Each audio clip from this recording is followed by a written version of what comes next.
Hello, dear students. Welcome back. So, if you remember last class, we started chapter number 9 Living Organisms and Their Surroundings.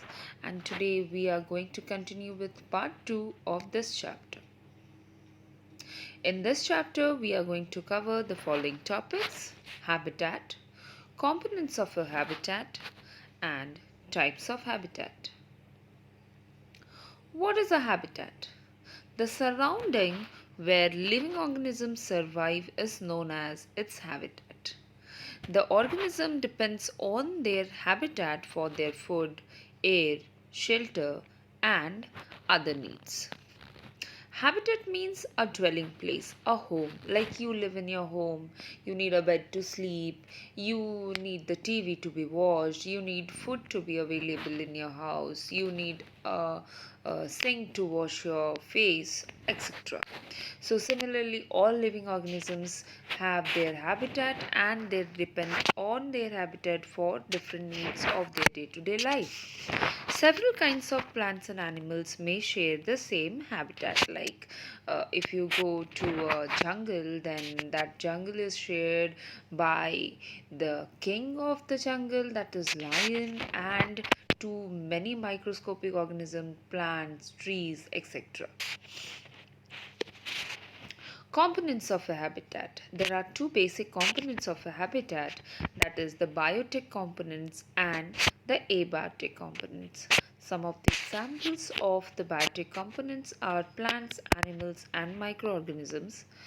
Abiotic components are light, temperature, water, soil, and air. Let's know about them in details. As you have seen the examples of biotic components, you must be knowing that the living components of a habitat are called the biotic components, like the plants, animals, human beings, etc. Whereas the non-living components of a habitat are called the abiotic components of the habitat, like rock, soil, air, water, sunlight, etc. Now, types of habitat. As we start with the types of habitat, the first one is terrestrial habitat. A land-based habitat is called the terrestrial habitat.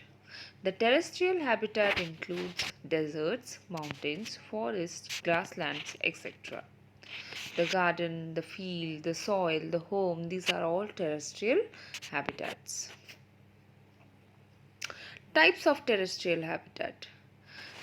Deserts, a waterless area of land covered with sand and having little or no vegetation at all, is called a desert.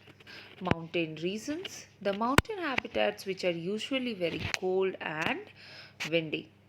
Forest, a large area of land covered mainly with trees and plants, is called a forest.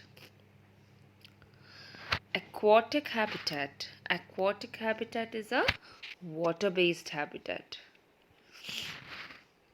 The aquatic habitat includes ponds, lakes, rivers, swamps, and oceans.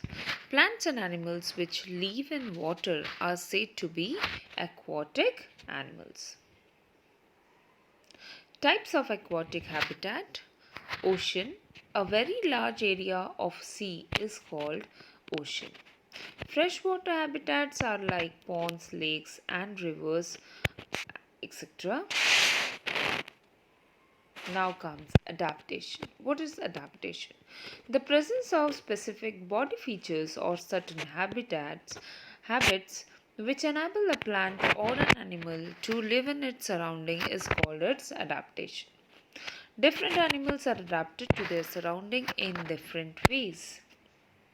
And we are going to learn about the adaptation and habitat of different animals in the next and the last section of this chapter, that is part 3 of chapter number 9. So meet you again in part number 3. Thank you.